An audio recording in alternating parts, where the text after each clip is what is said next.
Good morning everyone, hope you're well. It's a lovely sunny day today and I think it's going to be sunny all week, let's hope so. And here I am in our lovely Hillstone grounds. We are so fortunate, aren't we?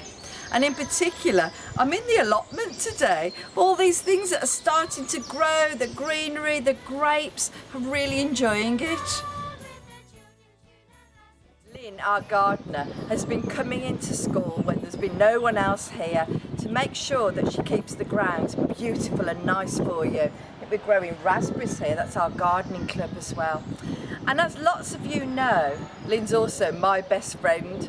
And Lynn persuaded me years ago to go climbing mountains. She'd always loved climbing mountains.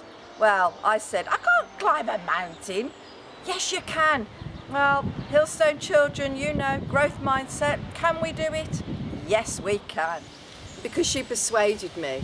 I've actually climbed mountains on 4 continents, can't believe it. The first one that she persuaded me to do was in a country called Peru, and that's in South America. And the mountain that we climbed there is known as Machu Picchu.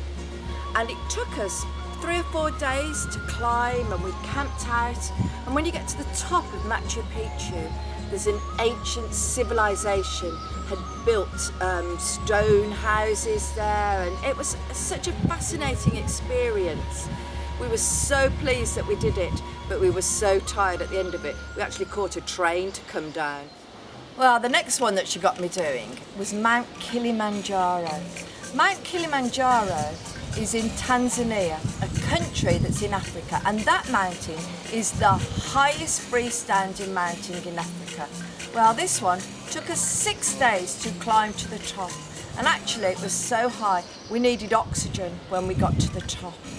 We were so proud of ourselves, but by the time that we were starting to come down, my legs could hardly move. They were so wobbly after I'd done all that walking, but it was so beautiful and I was so pleased with myself.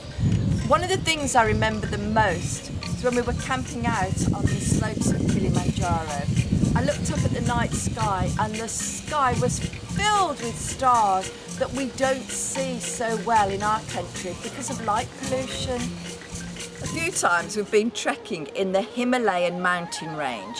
Now this is in India, but it's also Nepal, and it borders onto China and lots of countries. It's a huge mountain range. It's incredibly beautiful. You look around and see all these lovely mountains, but also gorges that you climb over and rope bridges. It's really dramatic. And as we were trekking along there, we came to a point where we saw Mount Everest. Now I know that you know the significance of Mount Everest, the tallest mountain in the world. And when we saw it, I felt so emotional, I cried, because it was just such a beautiful experience. So those are some of the exotic places that I've travelled to, but I just love being outside. I love the countryside. And here's a picture of a mountain that I did that's not very far away from us. It's the highest mountain in the United Kingdom. It's Mount Snowdon, and you'll find that in Wales. Didn't take me 5 days or 6 days. I got to the top of that in about 3 hours. Still very tired at the end of it. But look at the breathtaking scenes around. I hope that we encourage you at Hillstone to enjoy the outside, to enjoy nature and appreciate the wider world. Hi all. It's been very hard for everyone during lockdown. I hope some of you have found lots to do at home, maybe even learned some new skills. You may not realise, but some things have got much better. You may have noticed fewer cars on the roads, less trains and hardly any planes flying over. People haven't been able to travel as much or go to work, and many factories have had to stop producing their goods. This has led to fewer fuels being used. Would you believe it? But in the past few months the world atmosphere is actually improving. Look at these satellite images of how greenhouse gases around the world are being reduced. Travelling produces 1/4 of all the world's CO2, and factories another 1/5. Does that make a difference? Yes, it does. Look at these pictures from cities and towns around the world. Places that were covered in smog are now clear. And look at the effect it is having on the natural world. Plants are thriving, the habitats of animals are improving, We're even seeing species of animals that we have not seen for years. Animal life is now thriving, and many animals that are in decline are now seen roaming freely around, even coming into towns.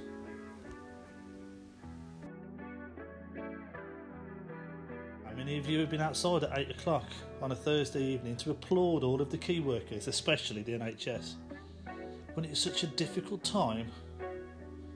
So many people are now thinking not just of themselves, but of how they can help others. From health workers to neighbours, there's a real sense of community. People taking food to others who can't get out, tidying their gardens, making face masks, or any number of things. It has made us all appreciate all of those around us, and how we can use our skills to make others' lives a little bit better. Since lockdown started, every morning about 6:30 we've been coming for a run along this lovely canal. It's lovely, and the first thing I noticed were all the sounds that were around me. I noticed how quiet everything was. No traffic sounds. I could hear all around me the sound of birds. When all of the birds are singing together first thing in the morning, it's called the dawn chorus. Now, listen to some birds that you might recognise, and you can hear their individual bird songs.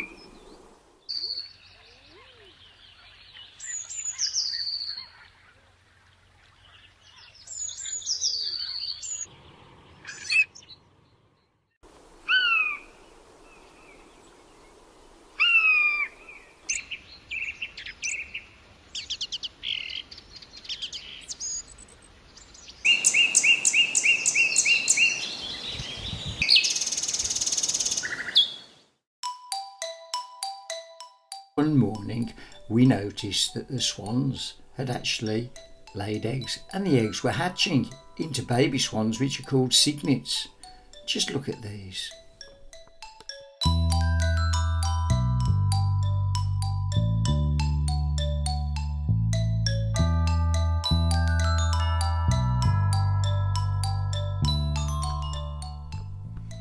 And the ducks had ducklings, and they didn't seem frightened at all, and they come right up close to us.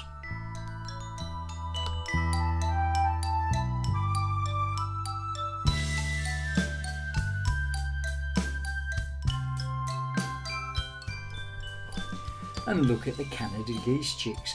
They're a yellowy colour, and they'd be on the other bank of the canal, but often they'd be in the water swimming along.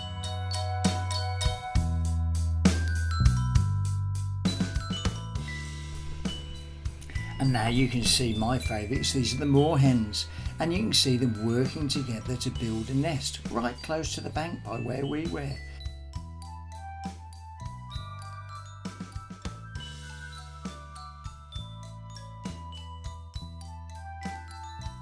And there they're chicks, and they were born a little earlier, so they're a little bit bigger than the others.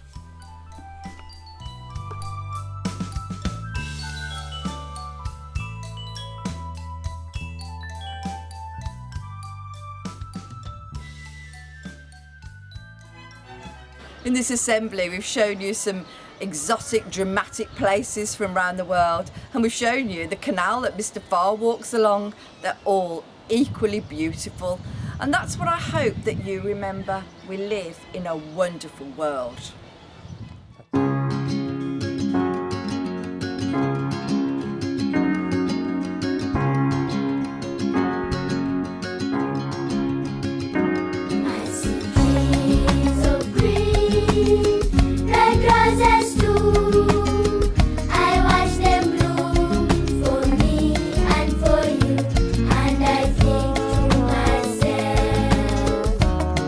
What a wonderful world.